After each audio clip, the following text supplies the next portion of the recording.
Hola amigos del Ministerio de Café con Fe.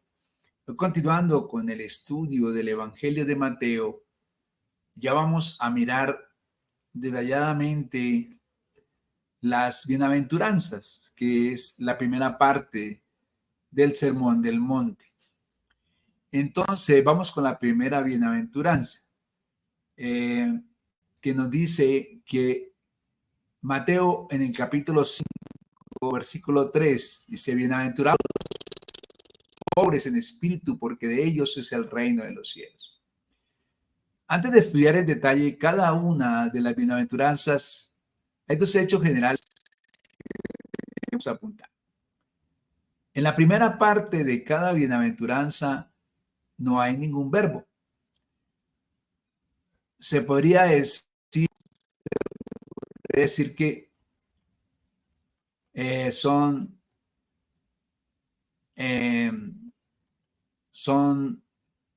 como especies de afirmaciones, ¿verdad?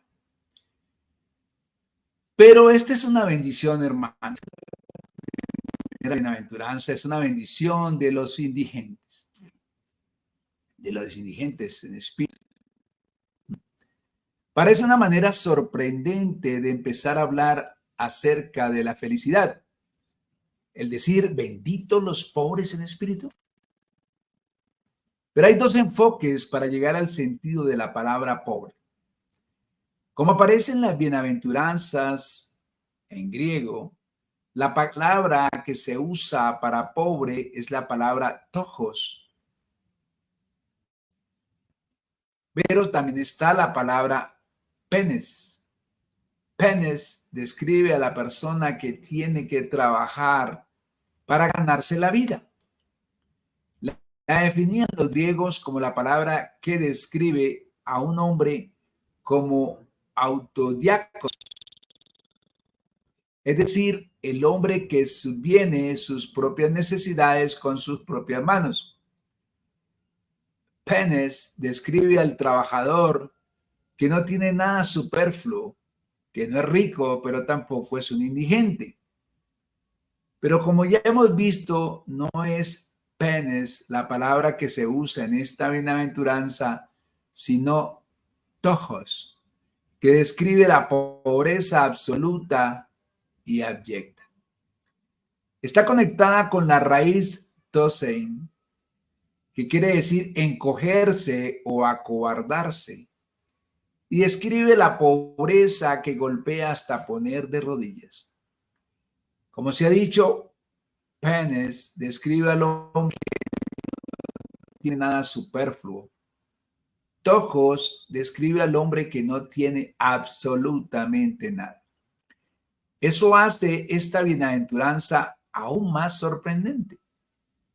Bendito el que está aquejado por una pobreza abyecta y absoluta. Bendito es el hombre que está absolutamente indigente. Pero como ya hemos visto también, las bienaventuranzas no se dijeron originalmente en griego, sino en arameo, que era el idioma que hablaba Jesús. Ahora bien, los judíos tenían una manera especial de usar la palabra pobre. En hebreo la palabra es ani o ebyon. Estas palabras experimentaron en hebreo un desarrollo de 4 etapas en su significado. Primero, empezaron significando simplemente pobre. Segundo, pasaron a significar porque pobre, por tanto, no teniendo influencia o poder o ayuda o prestigio. Tercero, pasaron a significar por no tener influencia, por tanto avasallados y oprimidos por los hombres. Y cuarto, por último, pasaron a describir al hombre que, porque no tiene absolutamente ningunos recursos terrenales, pone toda su confianza en Dios. Así es que en hebreo la palabra pobre se usaba para describir a la persona humilde e indigente que pone toda su confianza en Dios. Es así como usa la palabra el salmista cuando escribe: este pobre clamó y le oyó el Señor y le libró de todos sus temores. Nos dice el Salmo 34:6. De hecho, es cierto que en los salmos el pobre, en este sentido del término, es el hombre bueno al que Dios ama. La esperanza de los pobres no perecerá perpetuamente, nos dice el Salmo 9:18. Dios libra a los pobres, Salmo 35:10. Por tu bondad Dios ha provisto para el pobre, Salmo 68:10. Defenderá la causa de los pobres del pueblo, Salmo 72:4. Levanta de la miseria al pobre y hace multiplicar sus familias como a rebaños de ovejas, el Salmo 107:41. A sus pobres saciaré de pan, Salmo 132:1, Salmo 132:15. En todos estos casos, el pobre es el humilde, la persona indefensa que ha puesto su confianza en Dios. Ahora tomemos los dos lados, el griego y el arameo, y juntémoslo. Por un lado está tojos, que describe al hombre totalmente indigente, que no tiene absolutamente nada, y ani o epsion describe al pobre humilde, indefenso, que ha puesto toda su confianza en Dios. Por lo tanto, bendito los pobres en espíritu, quiere decir bendita la persona que es consciente de su total indefensión y que pone toda su confianza en Dios. Si una persona es consciente de su total destitución y ha puesto toda su confianza en Dios, entrarán en su vida dos cosas que son como las dos caras de la misma realidad. Estará totalmente desligado de las cosas, porque sabrá que las cosas no tienen la capacidad de dar felicidad o seguridad. Dependerá totalmente de Dios, porque sabrá que solo Dios puede darle ayuda, esperanza y fuerza.